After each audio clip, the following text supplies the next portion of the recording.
పాడి కౌశిక్ మీద దాడి అయింది. ఇదే ఇట్లనే గ్రామ సభలో మాట్లాడుతుంటే కోడిగుడ్లు టమాటాలు చెప్పులతో దాడి చేశారు. ఇలా పల్లరాజేశ్వరరెడ్డిపై దాడి చేశారు. జనగామలో రెచ్చిపోయిన కాంగ్రెస్ కార్యకర్తలు, మంత్రి పొంగిలేటి సభలో రచ్చ, లాఠీ చార్జ్ చేసి చెదరగొట్టిన పోలీసులు. జనగామ ఎమ్మెల్యే పల్లరాజేశ్వరరెడ్డిపై కోడిగుడ్ల దాడి జరిగింది.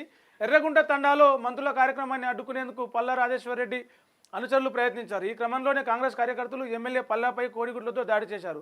వెంటనే ఎమ్మెల్యేను పోలీసులు వాహనంలో తీసుకెళ్లారు. ఇంకే సభలు కావచ్చు, ప్రభుత్వ సభలు, మంత్రులు వచ్చిన సభలు కానీ, ముఖ్యమంత్రులు వచ్చిన సభలు కానీ, ప్రజాప్రతినిధులు అందరూ పాల్గొనే సభలు ఏవైనా ఉంటే ప్రజలకు రావాల్సిందేందో అడిగి నిలదీయడం తప్పు కాదు, ప్రశ్నించడం తప్పు కాదు, క్వశ్చన్ చేయడం తప్పు కాదు. ఈ లిస్టులో ఇందులో అవినీతి జరిగింది, ఇది లేట్ అయిందని అడగడం తప్పు కాదు.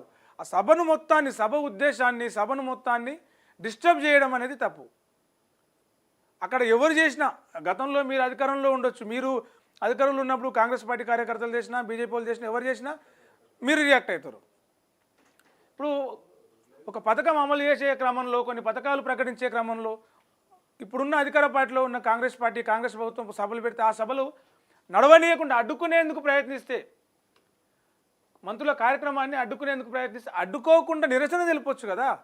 నిరసన చెప్తే ఇట్లా కోడిగుడ్ల దాడులు ఎందుకు అవుతాయి? ఇట్లా వేస్తున్నారు కాబట్టి వీళ్ళు చేయడం వల్ల రేషన్ కార్డుల లిస్టు చదవరేమో, అందులో నా పేరు ఉందో ఏమో, లిస్టు చదవకపోతే నాకు రేషన్ కార్డు రాదేమో, ఇందిరమ్మ ఇల్లు రాదేమో.